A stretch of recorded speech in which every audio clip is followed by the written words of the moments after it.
السلام علیکم ورحمۃ اللہ وبرکاتہ۔ وعلیکم السلام ورحمۃ اللہ وبرکاتہ۔ عالم اسلام کے مسلمانوں کے لیے خوشخبری۔ باب العلم انواریہ ایجوکیشنل سوسائٹی کے تحت چلنے والا ادارہ جامعہ انواریہ کے زیر اہتمام قرآن مجید کی تفسیر کے علاوہ حدیث شریف و فقہ کی مشہور و معروف معتبر و مستند صحہ ستہ کو ملا کر جملہ 100 کتابوں کی ویڈیو ریکارڈنگ کا سلسلہ شروع کیا جا چکا ہے۔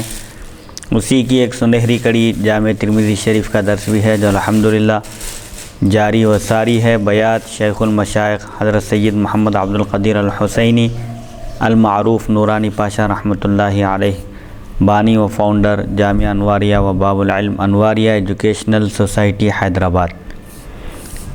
ترمذی شریف کا یہ نماز کا بیان ہے۔ نماز کے بیان سے پہلے تمہیدی طور پر ایک نشست ہو چکی ہے۔ آج کی یہ دوسری نشست نماز کے مسائل سے متعلق ہے۔ پہلی نشست میں نماز کے فضائل اور بعض ضروری وضاحتیں کی گئی تھی۔ اب آج کی اس نشست میں نماز کے مسائل پر انشاءاللہ اختصار کے ساتھ روشنی ڈالی جائے گی۔ سب سے پہلے نماز کے حکم سے ہم شروع کرتے ہیں۔ نماز ہر مسلمان عاقل بالغ پر، خواہ مرد ہو یا عورت، روزانہ 5 وقت فرض عین ہے، یعنی فجر، ظہر، عصر، مغرب، عشاء، یہ 5 وقتہ نماز ہر مسلمان عاقل بالغ پر فرض عین ہے۔ فرض عین کا مطلب یہ ہے کہ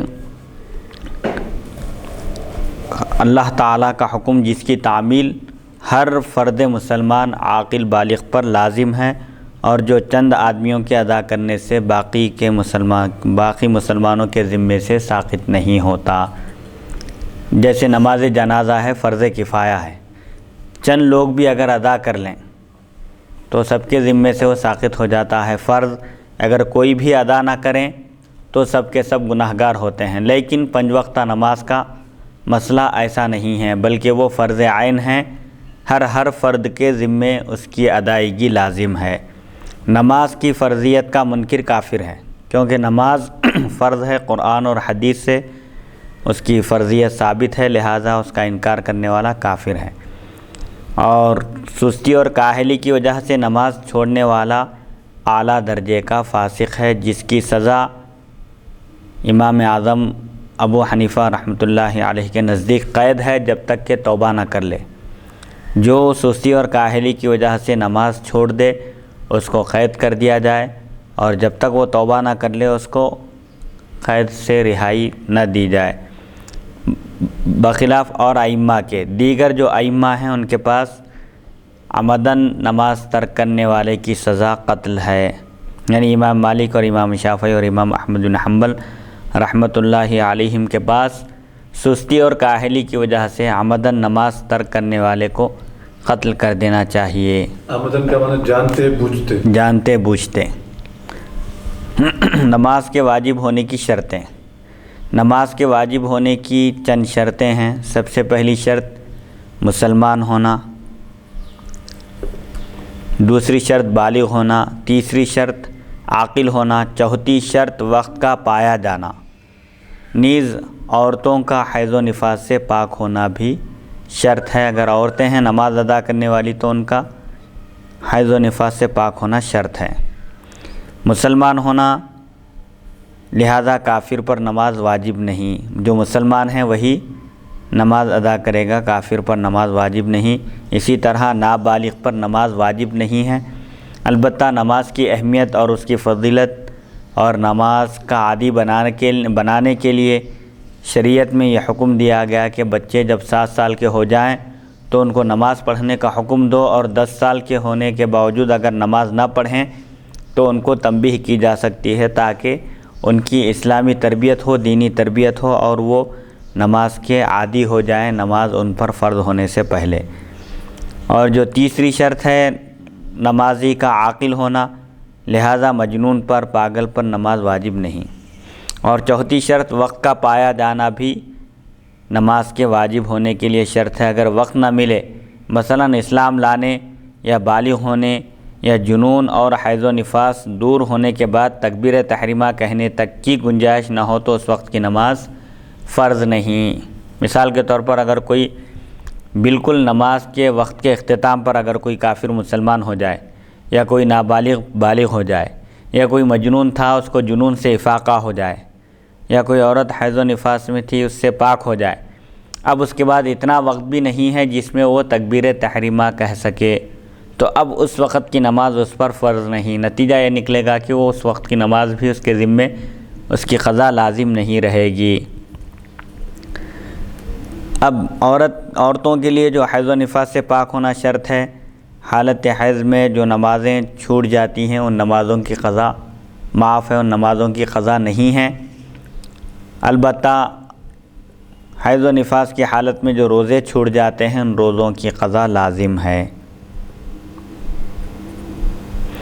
البتہ حیض و نفاس والی عورتوں کے لیے یہ تعلیم دی جا رہی ہے کہ وہ ہر نماز کے وقت وضو کر کے جانماز پر بیٹھ جائیں تاکہ ان کی نماز پڑھنے کی عادت نہ چھوٹے، اور دوسری بات کہ کسی کو پتہ نہ چلے کہ وہ پیریڈ میں ہیں یا حیض و نفاس کی حالت میں ہیں اس لیے نماز نہیں پڑھ رہی ہیں۔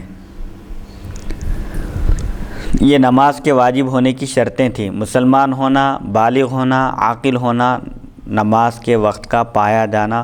اگر عورتیں نماز ادا کرنے والی ہیں تو عورتوں کا حیض و نفاس سے پاک ہونا۔ اب نماز کے صحیح ہونے کی شرطیں، نماز کے صحیح ہونے کی شرطیں یا ان کو بیرونی فرائض بھی کہا جا سکتا ہے، وہ جملہ 6 ہیں۔ ان کو نماز کے بیرونی فرض بھی کہتے ہیں کیونکہ ان کی ادائیگی نماز شروع کرنے سے پہلے ہے، یعنی جن کو ہم شرائط نماز کہتے ہیں، اور جو امور کے نماز کے اندر فرض ہیں ان کو ارکان کہتے ہیں۔ جو چیزیں نماز سے پہلے فرض ہیں ان کو شرائط کہتے ہیں، اور جو چیزیں نماز کے اندر فرض ہیں ان کو ارکان کہتے ہیں۔ لہذا شرائط نماز 6 ہیں۔ سب سے پہلی شرط جسم کا پاک ہونا، بدن کا پاک ہونا ہے۔ دوسری شرط کپڑوں کا پاک ہونا۔ تیسری شرط نماز پڑھنے کی جگہ کا پاک ہونا۔ چوتھی شرط ستر عورت، یعنی جتنا حصہ چھپانا فرض ہے مرد کے لیے اتنے حصے کا ڈھکا ہوا ہونا بھی نماز کے صحیح ہونے کے لیے شرط ہے۔ پانچویں شرط قبلے کی طرف رخ کرنا، اور چھٹی شرط نیت۔ یہ شرائط نماز ہیں: بدن کا پاک ہونا، کپڑوں کا پاک ہونا، نماز پڑھنے کی جگہ کا پاک ہونا، اور ستر عورت ہونا، قبلے کی طرف رخ کرنا، نیت کرنا۔ ستر عورت میں جو حصہ مرد اور عورت کو چھپانے کا حکم دیا گیا، جی، جتنا حصہ مرد اور عورت کے لیے ستر ہے، جتنا چھپانا فرض ہے، اتنے حصے کا ڈھکا ہوا ہونا بھی نماز کے صحیح ہونے کے لیے شرط ہے۔ مردوں کے لیے ستر کمر سے لے کر گھٹنوں کے نیچے تک ہے۔ اگر اتنا حصہ بھی اگر کوئی ڈھانک لے اور نماز پڑھے تو اس کی نماز ہو جاتی ہے۔ البتہ عورتوں کے لیے پورا جسم ستر ہے، پورا جسم چھپانا فرض ہے، صرف ہتھیلیاں اور قدم اور آنکھ، یعنی عورتوں کے لیے جو باہر نکلنے کے لیے جو شرط ہے، باہر اگر نکل رہی ہیں عورتیں تو برقع ان کے لیے لازم ہے۔ صدر چھپانے کے لیے صرف آنکھیں نظر آ سکتی ہیں اور قدم اور دونوں ہاتھ۔ البتہ نماز چونکہ گھر میں پڑھتی ہیں تو ایسی صورت میں چہرہ چھپانا ڈھانکنا ان کے لیے فرض نہیں ہے۔ اب یہ جو نماز کے صحیح ہونے کی شرطیں ہیں، سب سے پہلی شرط کی تھوڑی سی تشریح کی جاتی ہے: جسم کا پاک ہونا، یعنی نمازی کے بدن کا پاک ہونا۔ نمازی کے جسم کا نجاست حقیقی و حکمی دونوں سے پاک ہونا فرض ہے، یعنی اگر کہیں جسم پر بدن پر نجاست لگی ہو تو دور کر دے، اور بے وضو ہو تو وضو کر لے، اور ناپاک ہو تو غسل کر لے۔ نجاست حقیقی سے پاک ہونا اس وقت فرض ہے جبکہ نجاست بقدر مانع نمازی کو لگی ہو، نیز اس کے دور کرنے میں لوگوں کے سامنے ستر کھولنا نہ پڑے۔ ایک نجاست حقیقی ہے، ایک نجاست حکمی ہے۔ نجاست حقیقی کیا ہے؟ پیشاب پاخانہ وغیرہ اگر کوئی نجاست لگی ہوئی ہے، کبوتر کی بیٹ وغیرہ ایسی، تو اس کو دھونا فرض ہے، اس کو دور کرنا فرض ہے۔ کب؟ جبکہ وہ اتنی مقدار میں لگی ہوئی ہو جس کی وجہ سے نماز ادا نہ کی جا سکتی ہو۔ اب فقہا نے اس کی تفصیل بیان کی ہے کہ نجاست غلیظہ ہو تو کس قدر معاف ہے، اور نجاست خفیفہ ہو تو وہ کس قدر معاف ہے۔ نجاست غلیظہ ہو تو وہ ربع درہم یعنی ایک ہتھیلی کے بمقدار، ہتھیلی کے گڑھے کے بقدر اگر نجاست لگی ہوئی ہو، یعنی اس سے کم اگر لگی ہوئی ہو تو وہ معاف ہے، اور اگر اس کے برابر ہو یا اس سے زائد ہو تو پھر وہ معاف نہیں ہے۔ معاف ہے کا مطلب یہ ہے کہ اگر کوئی اس کو دور کرے بغیر بھی نماز پڑھ لے تو ادا ہو جاتی ہے، لیکن بہتر نہیں ہے۔ مثلا نجاست غلیظہ درہم سے زائد اور نجاست خفیفہ ربع حصے سے زائد ہو تو پھر ایسی صورت میں اس کی نماز نہیں ہوگی۔ اور اگر نجاست غلیظہ 1 درہم سے کم ہو، اسی طرح نجاست خفیفہ 1/4 حصے سے کم ہو تو نماز اس کے ساتھ جائز ہے، لیکن اس سے بھی پاک ہو جانا افضل ہے، بہتر ہے۔ نجاست حقیقی سے پاک ہونا اس وقت فرض ہے جبکہ نجاست بقدر مانع نمازی کو لگی ہوئی ہو، نیز اس کے دور کرنے میں لوگوں کے سامنے ستر کھولنا نہ پڑے۔ اس کی تشریح یہ ہے، اگر لوگوں کے سامنے ستر کھولے بغیر نجاست دور نہ ہو سکے تو اسی نجاست سے نماز پڑھ لینی چاہیے، کیونکہ لوگوں کے سامنے ستر کھولنا نجاست سے شدید تر اور فسق و فجور ہے، یعنی چونکہ ستر چھپانا فرض ہے، اگر نجاست کو دور کرنے کے لیے ستر کھولنا ضروری ہو، لوگوں کے سامنے کھولے بغیر نجاست دور نہیں کی جا سکتی، تو ایسی صورت میں نجاست کو دور کرنے کے بجائے ویسے ہی نماز پڑھ لینا چاہیے، کیونکہ نجاست کے ساتھ نماز پڑھنا یہ بھی قبیح ہے، لیکن لوگوں کے سامنے خراب ہے، برا ہے، لیکن لوگوں کے سامنے ستر ظاہر کرنا، جس چیز کو چھپانا فرض ہے اس کو ظاہر کر دینا، یہ اس سے بھی زیادہ برا ہے۔ اسی لیے 2 برائی جب جمع ہو جائے تو اس میں جو کمتر ہے اس کو اختیار کیا جائے گا، جو کم درجے کی برائی ہے اس کو اختیار کرنا چاہیے۔ اگر جسم پر نجاست لگی ہو اور پانی سے جسم کا دھونا نقصان، یعنی جسم کو پانی سے دھونے سے نقصان پہنچ سکتا ہو، یا نجاست دور کرنے کے لیے پانی وغیرہ موجود نہ ہو تو ایسی حالت میں اسی طرح نماز پڑھ لے۔ یعنی اگر کسی کے جسم کو نجاست لگ جائے، نماز پڑھنا ہے، گندگی لگ جائے اور اس کو نماز پڑھنا ہے، اور پانی استعمال کرنے کی صورت میں اس کو نقصان پہنچ سکتا ہے، جیسے کوئی بیمار ہے یا شدید بخار میں ہے، پانی سے اس کو احتیاط کرنا ہے، یا پانی موجود نہیں ہے نجاست دور کرنے کے لیے، تو اب کیا کرنا چاہیے؟ تو اسی حالت میں نماز پڑھ لینا چاہیے۔ پھر پانی مل جانے یا عذر کے ختم ہونے پر نماز دہرانے کی ضرورت نہیں ہے۔ اچھا، یعنی پانی نہیں تھا، نجاست لگی ہوئی تھی، نماز پڑھ لیے، اب پانی دوبارہ مل گیا تو اب اس کو نماز پھر دوبارہ پڑھنے کی ضرورت نہیں ہے، نجاست دور کر لینا کافی ہے پانی کے ذریعے۔ مفتی صاحب، اس میں جو شرائط جو ہیں، جیسا کہ 1 میل تلاش کرنا، چاروں طرف 1 میل تلاش کرنا، اگر پانی مل جائے تو ٹھیک ہے، نہ ملے تو پھر اس صورت میں یہ جو مسئلہ جو بیان کیا جا رہا ہے، بتایا جا رہا ہے، اس صورت میں پھر نماز جو ہے پڑھنے کی اجازت ہوگی، وہی ہے؟ یا پھر کیونکہ تیمم کے لیے تلاش کرنا ہے پانی، جی، یہاں پر کپڑوں کی نجاست کو دور کرنے کے لیے بھی وہی شرائط ہوں گے؟ وہی شرائط ہوں گے، پانی نہیں ملنے کی صورت میں ہے یہ۔ پانی نہ ملنے کا مطلب یہی ہے کہ تلاش کرنے کے باوجود پانی اگر نہیں ملا تو اب ایسی صورت میں اسی حالت میں نماز پڑھ لینا چاہیے۔ یعنی تیمم کے لیے پانی کو یعنی جتنی جگہ جتنا، جیسا تیمم کے لیے احکام ہیں کہ پانی اگر نہ ملے تو 1 میل دائیں، 1 میل بائیں اور 1 میل پیچھے، اور جس طرف رخ ہے ہمارا، جس طرف جا رہے ہیں اس طرف 2 میل یعنی 3 کلومیٹر دور تک پانی تلاش کرنے کے باوجود نہیں ملا تب تیمم کر کے نماز پڑھنا ہے۔ اگر وضو و غسل کے لیے پانی موجود نہ ہو یا پانی کا استعمال نقصان دہ ہو تو تیمم کر لے۔ وضو اور غسل کے لیے پہلی بات یہ ہے کہ پانی موجود نہیں ہے، کوئی سفر میں ہے یا ایسے مقام پر پہنچ گیا جہاں پر دور دور تک تلاش کرنے کے باوجود پانی نہیں مل رہا ہے، جبکہ اس کو غسل کرنا ہے، غسل کی حاجت ہے یا وضو کرنا ہے، پانی نہیں ہے تو ظاہر بات ہے تیمم کر کے نماز پڑھے گا۔ یا پانی تو موجود ہے لیکن پانی کا استعمال اس کے لیے نقصان دہ ہے، شدید بخار میں ہے یا کوئی ایسی بیماری میں ہے جس میں پانی استعمال کرنے سے اس کے عضو کے تلف ہو جانے کا اندیشہ ہے، عضو یعنی اس کے جسم کے کسی حصے کے ہاتھ پیر کے شل ہو جانے کا ڈر ہے، جیسے سخت سردی کا موسم ہے جس میں پانی استعمال کرنا نقصان دہ ہو سکتا ہے، نقصان پہنچ سکتا ہے، تو ایسی صورت میں بھی احناف کے پاس تیمم کرنے کی اجازت ہے۔ امام شافعی کے پاس جب تک یقین نہ ہو کہ پانی کا استعمال کرنے سے ہاتھ پیر شل ہو جائیں گے، جب تک یقین نہ ہو اس وقت تک ان کے پاس تیمم نہیں کیا جا سکتا، جبکہ احناف کے پاس اگر کسی کو اس بات کا خدشہ ہو، ڈر ہو کہ پانی استعمال کرنے کی صورت میں ہاتھ یا پیر شل ہو جائیں گے تو ایسی صورت میں تیمم کرنے کی اجازت ہے۔ یہاں پر یقین کی ضرورت نہیں ہے، نہیں ہے، ضرورت نہیں، خوف و اندیشہ بھی ہو تو تیمم کر سکتے ہیں۔ اس میں ہاتھ پیر یعنی جو شل ہو جانے کی جو مسئلہ جو بتایا جا رہا ہے،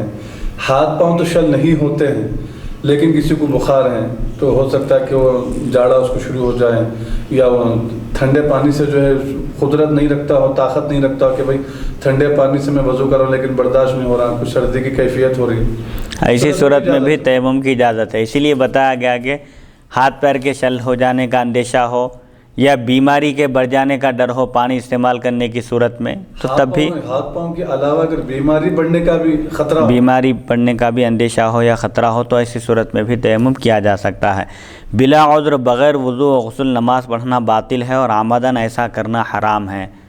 بلا عذر یعنی کوئی عذر شرعی نہیں ہے، پانی موجود ہے، یاد ہے، بھول کر اگر ایسا کرا تو ایک الگ چیز ہے، لیکن بلا عذر اگر کوئی بغیر وضو اور غسل کے نماز پڑھ رہا ہے تو اس کی نماز ہی نہیں ہوگی، اور قصداً جانتے بوجھتے ایسا کر رہا ہے تو حرام ہے اس طرح کرنا۔ اور پھر اس کو اگر حلال سمجھ رہا ہے تو پھر کافر ہو جائیں گے۔ وہ تو ظاہر بات ہے، کسی حرام کو حلال سمجھنا یا حلال کو حرام، حرام کو حلال سمجھنا بھی کفر ہے۔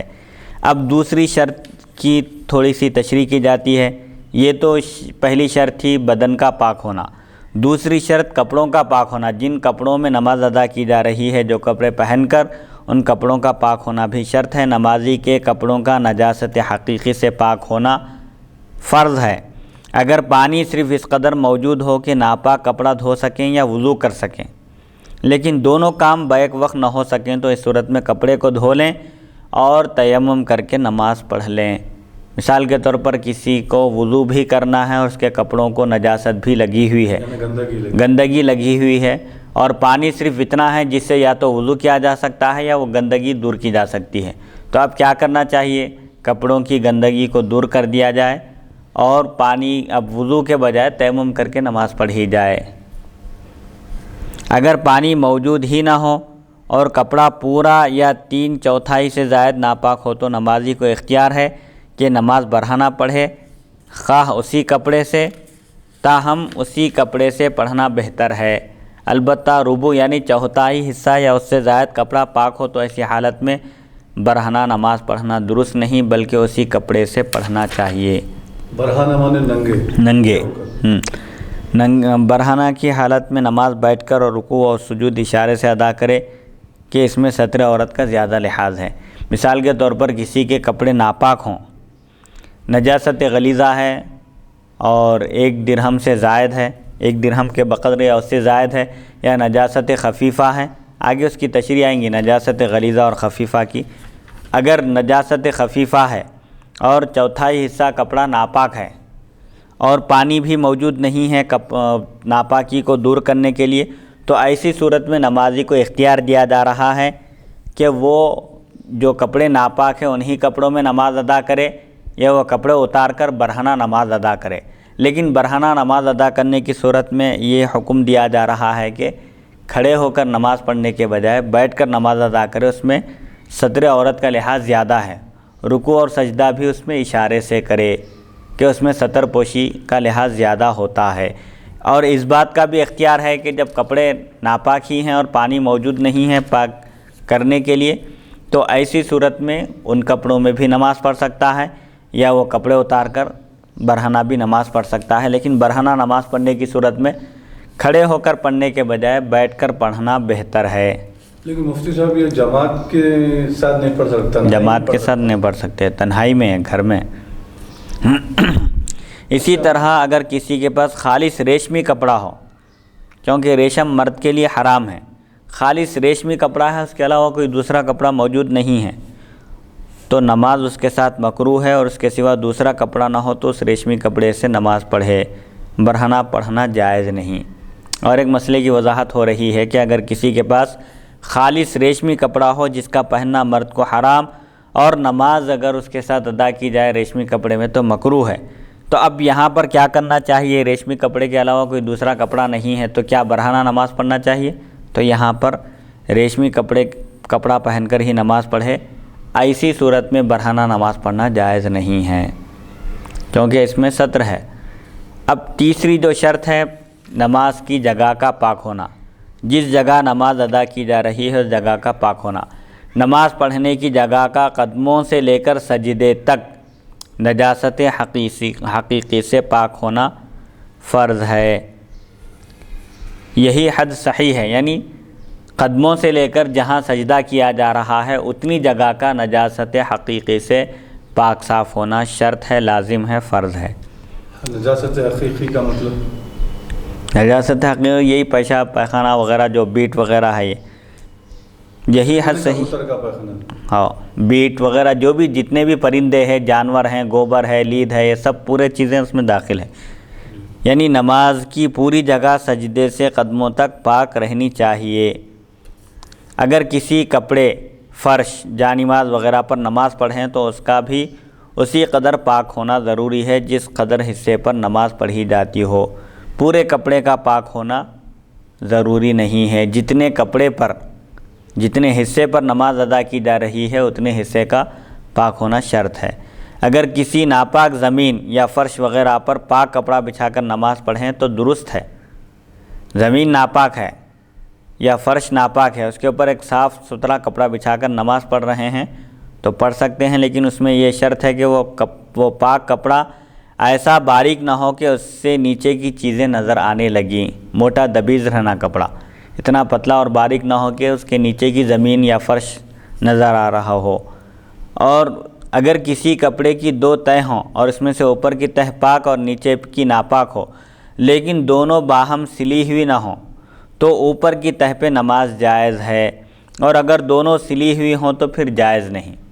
جڑی بھی نہیں رہنا، ملی ہوئی نہیں رہنا، الگ الگ دو ٹکڑے ہیں، سمجھے دو رومال ہیں، ایک کے اوپر ایک بچھا کر نماز پڑھ رہے ہیں، دو تہہ ہے اس کے لیکن سلے ہوئے نہیں ہیں، نیچے کا کپڑا ناپاک ہے اوپر کا پاک ہے تو ہو جاتی ہے، اگر سلے ہوئے ہیں تو ایک ہی کپڑے کے حکم میں ہیں، جب نماز درست نہیں ہوگی۔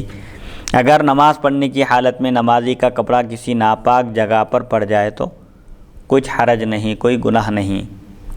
نماز پڑھنے کی حالت میں نمازی کا کپڑا کسی ناپاک جگہ پر پڑ جائے دوران سجدہ رکوع تو اس سے کچھ فرق واقع نہیں ہوتا، نماز ہو جائے گی۔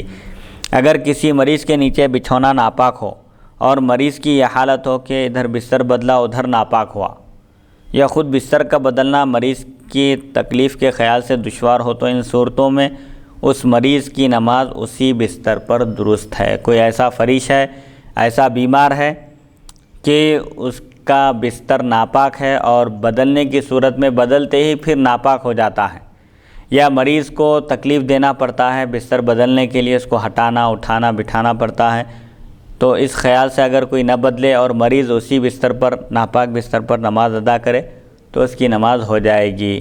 رفع حرج کے لیے ہے، تکلیف دور کرنے کے لیے ہے، کیونکہ اسلام میں آسانی ہے، اسلام میں تنگی نہیں ہے۔ حضور صلی اللہ علیہ وسلم نے بھی اپنے صحابہ کو جب آپ کسی مقام پر روانہ کرتے تو آپ فرماتے تھے کہ لوگوں کے لیے سہولت اور آسانی فراہم کرو، دین میں تنگی نہیں ہے، مشکل میں اور تنگی میں نہ ڈالو، دین میں وسعت ہے، گنجائش ہے۔ اگر ایسے کچھ مسائل ہوں اور موانع رکاوٹیں ہوں تو ایسی صورت میں جو آسانی اللہ تعالیٰ نے عطا کی ہے اس کو اختیار کرنا چاہیے۔ چوتھی شرط ستر عورت۔ نماز کے صحیح ہونے کی چوتھی شرط یہ ہے کہ جتنے حصے کا ڈھانکنا چھپانا فرض ہے اتنے حصے کا چھپا ہوا ہونا نماز کے درست ہونے کے لیے شرط ہے۔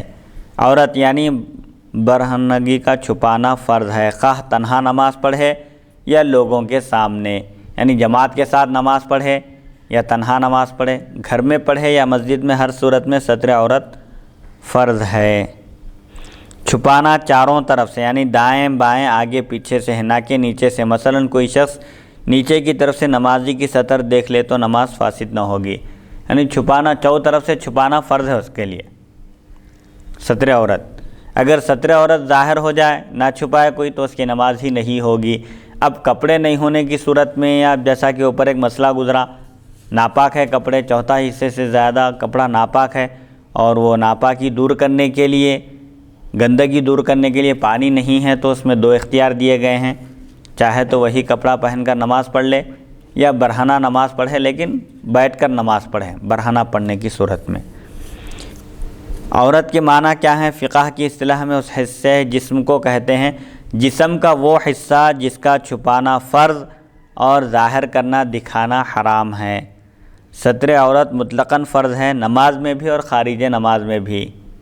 یہ مطلب نہیں ہے بس صرف نماز میں کپڑے پہن لے رہے ہیں اور نماز کے بعد برہنہ رہ رہے ہیں، یہ درست نہیں ہے، ننگے رہ رہے ہیں، یہ درست نہیں ہے۔ فقہ کی اصطلاح میں عورت کے معنی ہے جسم کا وہ حصہ جس کو چھپانا فرض ہے اور جس کو دکھانا ظاہر کرنا حرام ہے، جس کی حد مرد کے لیے ناف کے نیچے سے لے کر گھٹنوں کے نیچے تک ہے۔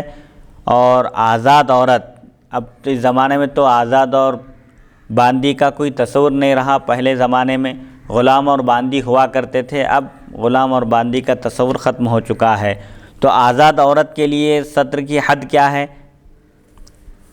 کل جسم، منہ اور ہتھیلیوں اور قدم کے سوا پورے کا پورا جسم اس کا ستر میں داخل ہے، اس کو چھپانا فرض ہے اور دکھانا ظاہر کرنا حرام ہے۔ یہاں تک کہ لٹکے ہوئے بال بھی بالاتفاق عورت ہیں، عورتوں کے بال بھی یہ ستر عورت میں داخل ہیں، ان کا چھپانا فرض ہے، کھلا رکھنا درست نہیں ہے، یعنی حرام ہے، سمجھے، ستر کو ظاہر کرنا حرام ہے۔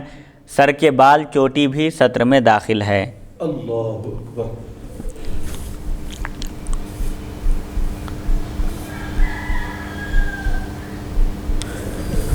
اگر نماز کی حالت میں کسی ایسے عضو کا چوتھائی حصہ خود بخود کھل جائے جو داخل عورت ہے اور اتنی دیر تک کھلا رہے جس میں ایک رکن ادا ہو سکے تو نماز فاسد ہو جائے گی، خواہ وہ عورت، وہ حصہ جسم کا جس کو چھپانا فرض ہے وہ عورت غلیظہ ہو یا خفیفہ۔ یعنی اگر نماز کی حالت میں کوئی ایسا عضو، کسی عضو کا چوتھائی حصہ خود بخود کھل جائے جس کو چھپانا فرض ہے اور اتنی دیر تک کھلا رہے جس میں ایک رکن ادا کیا جا سکے تو اب نماز ختم ہو جائے گی، فاسد ہو جائے گی، پھر دوبارہ پڑھنا ہوگا اس نماز کو۔ یعنی اتنی دیر بھی وہ کھڑی رہی اور قرآن کی جو ہے تلاوت کر رہی ہے جس میں ایک رکوع مکمل جو ہے پڑھ سکتی تھی، اور جب تک وہ حصہ جو ہے کھلا ہوا رہے نظر آ رہا ہے تو نماز اس کی ٹوٹ جائے گی۔ تو ایک رکوع نہیں، یہاں پر ایک رکن مراد ہے، ایک رکن جس میں ادا کیا جا سکتا ہو، یعنی اتنی دیر بھی اگر کھلا رہے جس میں ایک رکن ادا ہو سکے، اس کی تشریح کر رہے ہیں۔ مثال کے طور پر گھٹنا اگر ظاہر ہو جائے، کھل جائے، یا ران، یا عورت ہے تو اس کے کان، گردن وغیرہ اگر ظاہر ہو جائیں حالت نماز میں، بال بھی، کیونکہ ان میں سے ہر ایک چیز علیحدہ علیحدہ عضو ہے، گردن ایک الگ حصہ ہے، کان بھی ایک الگ عضو ہے۔ اگر چوتھائی حصے سے کم کھلے تو کوئی حرج نہیں ہے، کوئی گناہ نہیں ہے، ایسی صورت میں نماز فاسد نہیں ہوگی۔ اب ایک رکن کی ادائیگی کی مقدار کیا ہے؟ 3 مرتبہ سبحان اللہ کہنے تک، اتنی دیر تک اگر چوتھائی حصے سے زائد کھلا رہے تو نماز فاسد ہو جائے گی، پھر دوبارہ پڑھنا ہوگا۔ اگر چوتھائی حصے سے کم رہے تو ہو جاتی نماز، جی کراہت کے ساتھ میں نماز ہو جاتی، اور اگر قصدن کسی نے کھولا ہو تو فوراً اس کی نماز فاسد ہو جائے گی۔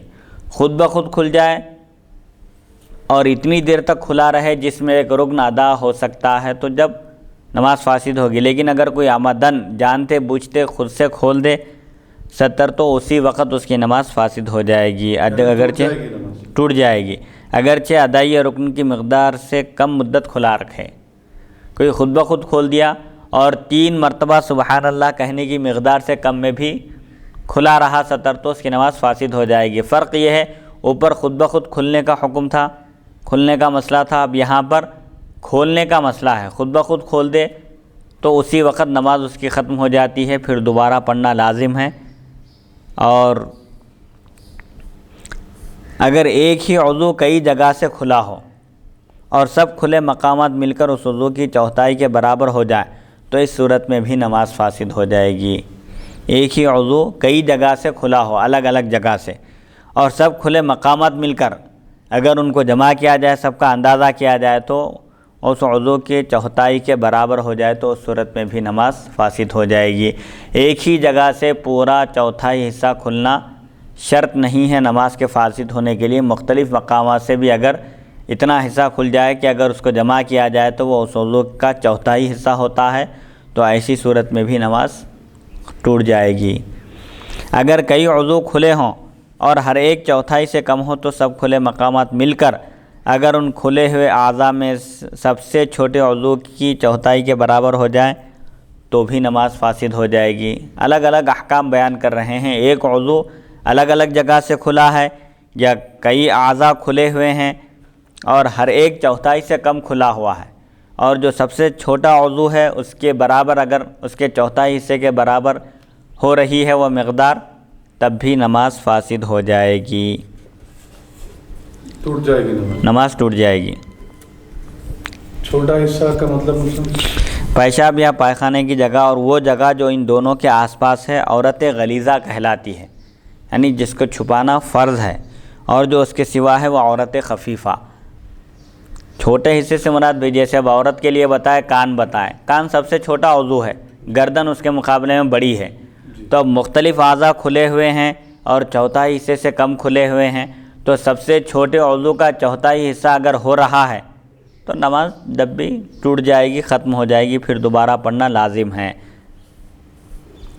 ایسا باریک کپڑا جس سے بدن نظر آتا ہو، جیسے جالی وغیرہ کا کپڑا ہے، عورتیں ہیں نیٹ وغیرہ کا کپڑا پہن کر اگر نماز پڑھ رہی ہیں تو وہ کپڑا ستر کے لیے کافی نہیں، اگر کوئی عورت اس سے ستر عورت کر کے نماز پڑھے تو درست نہیں، یعنی ایسا باریک کپڑا پہنی ہوئی عورت جس سے بدن نظر آ رہا ہے اور نماز پڑھ رہی ہے تو اس کی نماز نہیں ہوگی۔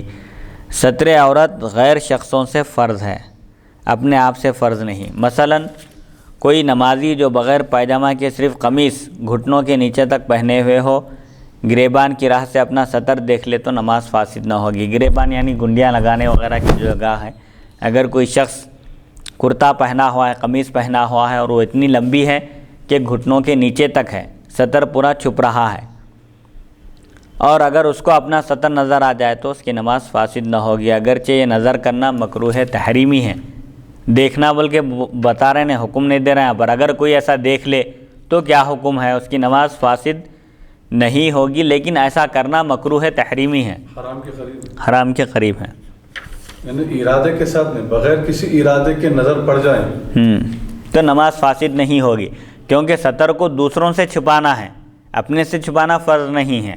اگر حالت نماز میں کوئی دیکھ لے اپنی سطر تو اس کی نماز فاسد نہیں ہوگی، لیکن ایسا دیکھنا مکروہ تحریمی ہے، نظر پڑ جائے ایک الگ چیز ہے، اگر ارادے کے ساتھ پڑ جائے الگ چیز، لیکن ارادے کے ساتھ پڑھ رہی تو وہ مکروہ تحریمی ہے، اگر ارادے کے ساتھ نہیں پڑھ رہی ہے تو مکروہ تحریمی نہیں ہے۔ پانچویں شرط کیا ہے؟ استقبال قبلہ، قبلے کی طرف رخ کرنا بھی نماز کے صحیح ہونے کے لیے شرط ہے۔ نماز پڑھنے کی حالت میں قبلہ یعنی کعبہ مکرمہ کی طرف منہ کرنا فرض ہے۔ نماز جنازہ اور سجدہ تلاوت بھی اس میں داخل ہے، صرف نماز میں ہی نہیں بلکہ نماز جنازہ میں بھی قبلے کی طرف رخ کرنا فرض ہے، اور سجدہ تلاوت میں بھی جس طرف چاہے رخ کر کے سجدہ تلاوت نہیں کیا جا سکتا، بلکہ قبلے کی طرف رخ کرنا سجدہ تلاوت کے لیے بھی شرط ہے۔ اگر کوئی شخص قبلے کی طرف منہ کرنے سے عاجز ہو، خواہ کسی بیماری کی وجہ سے یا دشمن وغیرہ کے خوف سے یا کسی اور وجہ سے، تو اس کے لیے قبلے کی طرف رخ کرنا شرط نہیں، بلکہ جس طرف وہ نماز پڑھ سکتا ہو پڑھ لے۔ اگر کوئی شخص قبلے کی طرف رخ کرنے سے عاجز ہے، بیمار ہے، مجبور ہے، بیماری کی وجہ سے نہیں کر سکتا، یا دشمن کا خوف ہے یا درندے کا خوف ہے، یا بہرحال کچھ بھی ایک رکاوٹ ہے، عذر ہے، تو وہاں پر اس کے لیے استقبال قبلہ شرط نہیں ہے، جس طرف اس کو سہولت ہے، جس طرف وہ رخ کر کے نماز پڑھنا چاہے پڑھ سکتا ہے۔ کب؟ یہ عذر کی وجہ سے، مجبوری کی صورت میں۔ جی، اگر کہیں معلوم نہ ہو سکے کہ قبلہ کس طرف ہے، نہ وہاں کوئی معتبر مسلمان ہی ہو جس سے دریافت کر سکیں، تو ایسی حالت میں تحری شرط ہے۔ کوئی حالت سفر میں ہے اور قبلے کا تعین نہیں کر سک رہا ہے، نہیں معلوم ہے، اور کوئی بتانے والا بھی نہیں ہے وہاں پر قبلہ کدھر ہے، تو ایسی صورت میں غور و فکر کرنا چاہیے، وہاں پر تحری کر کے قبلے کی ایک سمت متعین کر کے اس طرف رخ کر کے نماز پڑھنا چاہیے۔ تحری یہ کہ پہلے خوب سوچ لے، تحری کا مطلب کیا ہے؟ پہلے خوب غور و فکر کر لیں اور سوچ لیں کہ قبلہ کس طرف ہوگا، بالآخر جس طرف ظن غالب ہو، گمان غالب ہو، اسی طرف نماز پڑھیں۔ اگر نماز کے اندر گمان غالب بدل جائے کہ قبلہ اس طرف نہیں دوسری طرف ہے تو فوراً اسی طرف پھر جائے۔ اگر ایک رکن کی مقدار بھی توقف ہوگا تو نماز فاسد ہو جائے گی۔ البتہ نماز پڑھ لینے کے بعد گمان غالب کی غلطی ظاہر ہو تو پھر نماز لوٹانے کی ضرورت نہیں، چونکہ نماز تحری کے بعد پڑھی گئی تھی اس لیے ادا ہو چکی۔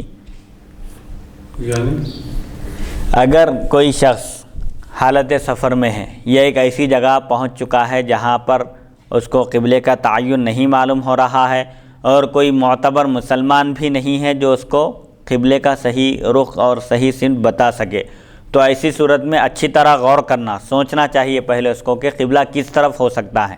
پھر اس کا ذہن جس طرف جا رہا ہے، ظن غالب کہ ہو سکتا ہے کہ قبلہ ادھر ہو، تو جس طرف اس کا گمان خیال جا رہا ہے اس طرف رخ کر کے نماز شروع کر دے۔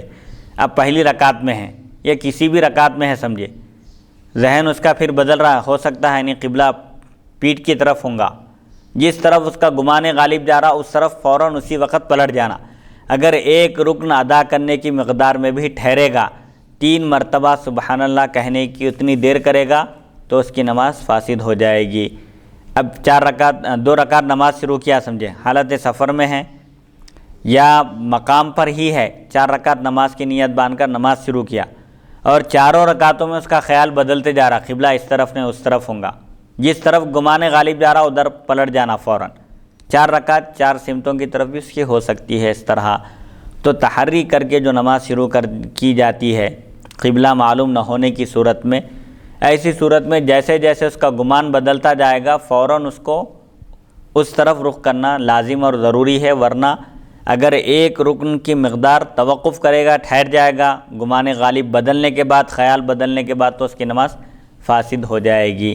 اور اگر پورے 4 رکعت نماز ادا کرنے کے بعد، سلام پھیرنے کے بعد اگر اس کا گمان غالب بدل جائے تو اس سے کوئی فرق نہیں پڑتا، اس کی نماز ادا ہو گئی، اس کو دوبارہ پڑھنے کی ضرورت نہیں ہے۔ یا کوئی سلام پھیرنے کے بعد کوئی آ کر کہہ دے کہ قبلہ جس طرف تم رخ کر کے نماز پڑھے اس طرف نہیں ہے، تمہارے پیٹھ کے پیچھے ہے قبلہ، اب اس کی نماز اس کو دہرانے کی ضرورت نہیں ہے، اس کی نماز ہو گئی، کیونکہ تحری شرط تھی۔ قبلہ معلوم نہ ہونے کی صورت میں تحری کر کے غور و فکر کر کے قبلے کا تعین کر کے نماز پڑھنا تھا، وہ قبلے کا تعین کر کے غور و فکر کے ذریعے قبلے کو متعین کر کے نماز پڑھا، اسی لیے دوبارہ نماز پڑھنے کی ضرورت نہیں ہے۔ اور اگر کوئی شخص بغیر تحری کے نماز پڑھ لے تو نماز صحیح نہیں، اگرچہ کہ ٹھیک قبلے کی طرف ہی پڑھی ہو۔ ایک شخص ایک مقام پر پہنچا، حالت سفر میں تھا یا بہرحال قبلہ معلوم نہیں تھا، بغیر غور و فکر کیے کہ بس ایک طرف رخ کر کے نماز ادا کر لیا، اور نماز ادا کرنے کے اس کو بعد میں معلوم ہوا کہ جس طرف وہ رخ کر کے نماز پڑھا تھا بالکل قبلہ اسی طرف تھا، تب بھی اس کی نماز نہیں ہوگی، کیونکہ قبلہ معلوم نہ ہونے کی صورت میں غور و فکر کرنا شرط ہے۔ 6ٹھی شرط نماز کے صحیح ہونے کی نیت کرنا ہے۔ نیت نام ہے نماز میں داخل ہونے کے ارادے کا، یعنی نماز کے وقت دل میں بلا تأمل، بغیر غور و فکر کے جان لینا کہ فلاں نماز مثلا فجر یا ظہر پڑھتا ہوں۔ نیت کا مطلب زبان سے ادا کرنا الفاظ کا، یہ ضروری نہیں ہے۔ نیت دراصل دل کے ارادے کا نام ہے، بغیر غور و فکر کے فوراً اس کے ذہن میں آ جانا کہ میں فجر کی نماز پڑھ رہا ہوں، ظہر کا وقت ہے ظہر کی نماز پڑھ رہا ہوں، یا جس نماز کا بھی وقت ہے وہ نماز پڑھ رہا ہوں، یہ ذہن میں ہونا اس کے شرط ہے۔ بلا تعمل کا مطلب کیا ہے؟ اگر کوئی شخص بغیر سوچے یہ نہ جانے کہ کون سی نماز پڑھتا ہے تو نماز جائز نہیں، معلوم ہونا اس کو کہ وہ فجر پڑھ رہا ہے یا ظہر یا عصر، اس کا نام نیت ہے۔ اقرار کرنے میں غلطی ہو رہی ہے، اقرار کرنے میں غلطی ہو رہی جو ہے وہ امپورٹنٹ ہے جی۔ زبان سے الفاظ کا ادا کرنا شرط نہیں، البتہ بہتر ہے تاکہ دل اور زبان دونوں موافق ہوں، کہ دل اور زبان میں موافقت ہو جاتی ہے اور خاطر جمعی حاصل ہوتی ہے۔ زبان سے بھی نیت کرنے میں اطمینان رہتا ہے، لیکن بغیر دلی ارادے کے صرف زبان سے کہنا درست نہیں ہے۔ دل میں ارادہ ہی نہیں ہے، خالی زبان سے نیت کرا، یہ درست نہیں ہے۔ نیت کے وقت الفاظ میں غلطی واقع ہو، مثلا دل میں تو ظہر ہے لیکن زبان سے عصر یا مغرب نکل گیا ہو، اس میں کوئی حرج نہیں ہے۔ دل کے ارادے کا نام اصل نیت ہے، دل میں ارادہ ہے فجر کی نماز پڑھ رہا ہوں لیکن زبان سے کہنے میں غلطی ہو گئی ظہر یا عصر تو اس سے کچھ فرق نہیں پڑتا۔ نماز ظہر ہے، نیت عصر کی ہو رہی ہے، دل میں ارادہ ظہر کا ہے لیکن زبان پر عصر کا لفظ آ گیا تو ظہر کی نماز ہی ہوگی، عصر کی نہیں۔ فرض نماز کی نیت میں نماز کا تعین بھی ضروری ہے۔ فرض نماز ہے، مثال کے طور پر فجر ہے یا ظہر ہے یا عصر ہے یا مغرب یا عشاء ہے، تو اس میں نماز کا تعین بھی ضروری ہے۔ مثلا فجر یا ظہر یا عصر، یعنی فجر کی نماز پڑھتا ہوں یا ظہر کی نماز یا عصر کی نماز، غرض جو نماز ہو اس کا تعین کرنا ضروری ہے ورنہ نماز جائز نہیں۔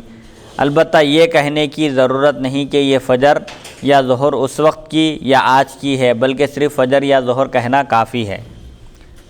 اگر فرض قضا نماز ہو تو اس میں فرض کی تعین کے ساتھ دن کی تخصیص بھی ضروری ہے۔ مثلا فلاں دن کی ظہر، البتہ اگر کسی کے ذمے صرف ایک ہی ظہر کی قضا ہو تو پھر اس کی ضرورت نہیں۔ یعنی یہاں پر یہ بات بتائی جا رہی ہے اگر کسی سے کوئی فرض نماز چھوٹ جائے، قضا ہو جائے اور وہ اس کی قضا کر رہا ہے تو اس میں فرض کے تعین کے ساتھ دن کا بھی ذکر کرنا ضروری ہے۔ مثال کے طور پر فلاں دن کی ظہر، یعنی چہارشنبے کی ظہر یا جمعرات کی ظہر یا ہفتے کی ظہر کہنا بھی ضروری ہے۔ اور اگر کسی کے ذمے صرف ایک ہی ظہر کی قضا ہو تو پھر ایسی صورت میں دن کو خاص کرنے کی ضرورت نہیں ہے۔ واجب نماز کی نیت میں بھی اسی واجب کا تعین ضروری ہے ورنہ نماز نہیں ہوگی۔ مثلا وتر کی نماز ہے یا عیدین کی یا نظر کی۔ اگر عیدین کی ہے تو کس عید کی اور نظر کی ہے تو کون سی نظر؟ کوئی نماز کے لیے نظر مانے کہ اگر اللہ میرا فلاں کام بنا دے تو میں اللہ کے لیے، اللہ کی خوشنودی کے لیے 2 رکعت نماز پڑھوں گا، تو یہ نماز اس پر اب واجب ہو گئی۔ تو نظریں مختلف ہو سکتی ہیں، تو جو نظر مانا تھا اس نظر کی نیت کرنا بھی ضروری ہے۔ اسی طرح سجدہ تلاوت۔ رکعتوں کی تعداد کی نیت شرط نہیں، خواہ فرض نماز ہو یا واجب۔ 4 رکعت، 2 رکعت، 3 رکعت یہ کہنا شرط نہیں ہے، حتیٰ کہ اگر کوئی غلطی سے ظہر میں 2 اور فجر میں 4 رکعت کی نیت کرے تو بھی نماز جائز ہے۔ صرف نماز کی نیت کرنا ہے، رکعتوں کی نیت کرنا، رکعتوں کی تعداد کی نیت کرنا شرط نہیں ہے۔ نفل نماز اور سنت و تراویح میں مطلق نماز کی نیت کافی ہے۔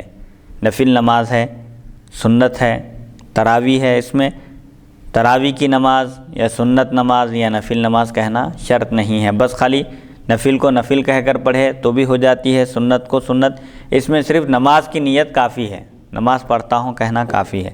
یعنی صحت نماز کے لیے اس تعین کی ضرورت نہیں ہے کہ یہ نفل ہے یا سنت یا تراویح، نماز درست ہو جاتی ہے صرف نماز کہنے سے بھی، بلکہ اگر ان سب میں یہ نیت کر لے کہ اللہ تعالیٰ کے لیے نماز پڑھتا ہوں تب بھی نماز ہو جائے گی۔ البتہ بہتر اور احتیاطی بات یہ ہے کہ نفل یا سنت وغیرہ کا تعین کر لے، تعین کر لینا، مقرر کر لینا یہ بہتر ہے کہ میں 2 رکعت سنت پڑھتا ہوں، 2 رکعت نفل پڑھتا ہوں، اس طرح کہنا بہتر افضل ہے۔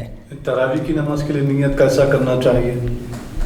تراویح کی نماز کے لیے یہی بتا رہا نا، پر صرف نماز کی نیت کافی ہے۔ تراویح کی نماز پڑھتا ہوں، تراویح کی 2 رکعت سنت موقعہ ادا کرتا ہوں یہ کہنا شرط نہیں ہے۔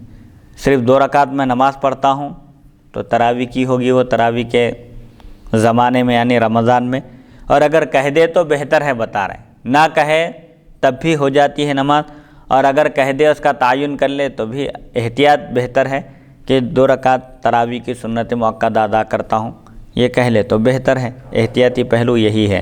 مقتدی کو اپنے امام کے اقتداء کی نیت کرنا بھی شرط ہے، یعنی یہ ارادہ کرنا کہ اس امام کے پیچھے نماز پڑھتا ہوں۔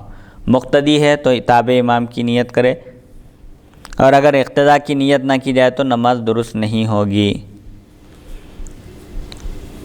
لیکن جمعہ اور جنازہ اور عیدین کی نمازوں میں اقتداء کی نیت شرط نہیں، کیونکہ یہ نمازیں جماعت کے ساتھ مخصوص ہیں۔ جمعہ ہے، بغیر جماعت کے جمعہ کی نماز ادا نہیں ہو سکتی۔ اگر کسی کی جمعہ کی نماز چھوٹ جائے تو جمعہ نہیں پڑھ سکتا، اب ظہر پڑھنا ہے اس کے لیے۔ ایسے ہی نماز جنازہ ہے، چھوٹ گئی تو اس کی وہ نہیں ہے قضا۔ تو یہ نمازیں جماعت کے ساتھ ہی خاص ہے۔ عیدین ہیں، بغیر جماعت کے عید کی نماز نہیں ہو سکتی، کوئی تنہا عید کی نماز پڑھ لینا چاہے تو وہ نہیں پڑھ سکتا ہے، اس کے لیے شرط ہے جماعت۔ تو جو نمازیں جماعت کے ساتھ پڑھنا شرط ہے ان میں اقتداء کی نیت بھی شرط نہیں، کیونکہ وہ بغیر جماعت کے ہوتی ہی نہیں نماز، کیونکہ یہ نمازیں جماعت کے ساتھ ہی مخصوص ہیں۔ بغیر جماعت کے نہ جمعہ پڑھی جا سکتی ہے، نہ عیدین، نہ نماز جنازہ، تنہا پڑھی جانے والی نماز یہ نہیں ہے، اسی لیے اس میں اقتداء کی نیت بھی شرط نہیں۔ امام کو صرف اپنی نماز کی نیت کافی ہے، امامت کی نیت کرنا شرط نہیں۔ البتہ جماعت کا ثواب حاصل ہونے کے لیے امامت کی نیت کرنا ضروری ہے، جماعت کا ثواب حاصل کرنا ہے تو امامت کی نیت کرنا چاہیے۔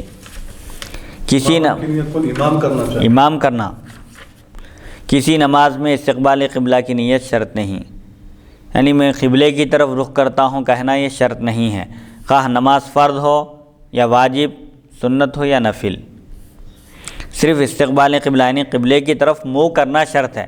میں قبلے کی طرف منہ کرتا ہوں، رخ کرتا ہوں، یہ کہنے کی ضرورت نہیں ہے۔ اگر کوئی کہنا چاہتا ہے تو کہنا چاہے تو کہہ سکتا ہے، بھائی شرط نہیں ہے نماز کے صحیح ہونے کے لیے۔ نیت تکبیر تحریمہ کے ساتھ ہونی چاہیے، اگر تکبیر تحریمہ سے قبل کر لی جائے تو بھی درست ہے، بشرطہ کہ نیت اور تکبیر تحریمہ کے درمیان کوئی ایسی چیز فاصل نہ ہو جو نماز کے منافی ہو، مثلا کھانا پینا، بات چیت کرنا وغیرہ۔ لیکن تکبیر تحریمہ کے بعد نیت کرنا صحیح نہیں، تکبیر تحریمہ اور نیت کے درمیان وقفہ نہیں ہونا، کوئی تکبیر نیت کر کے اس کے بعد کوئی چیز کھا کے اس کے بعد اللہ اکبر کہہ رہے ہیں تو نماز درست نہیں ہوں گی۔ ان دونوں کے درمیان فصل نہیں ہونا، نیت اور تکبیر تحریمہ کے درمیان ایسا کام نہیں ہونا جو نماز کے خلاف و منافی ہو، جیسے حالت نماز میں کھانا پینا منع ہے، کوئی نیت کر کے کھا کے پی کے یا کچھ گفتگو کر کے اس کے بعد اللہ اکبر کہہ رہا ہے تو اس کی نماز نہیں ہوگی۔ اور اگر کوئی شخص تکبیر تحریمہ کے بعد اللہ اکبر کہنے کے بعد نیت کر رہا نماز کی تو اس کی نماز بھی نہیں ہوگی۔ بیرونی فرائض یا شرائط نماز کا یہ بیان تھا کہ نماز سے پہلے جو چیزیں شرط ہیں نماز کے صحیح ہونے کے لیے، بدن کا پاک ہونا اور کپڑوں کا پاک ہونا، نماز پڑھنے کی جگہ کا پاک ہونا، قبلے کی طرف رخ کرنا، نیت کرنا، یہ چیزیں شرط ہیں نماز سے پہلے۔ اور ستر عورت یعنی جس حصے کو چھپانا فرض ہے اس کو چھپانا، یہ 6 فرائض نماز یعنی شرائط نماز تھے جو نماز سے پہلے ضروری ہیں۔ اب اندرونی فرائض نماز شروع کرنے کے بعد جو چیزیں ضروری اور لازم ہیں جن کے بغیر نماز نہیں ہوتی وہ ارکان نماز کہلاتے ہیں، ان کا بیان ہوگا۔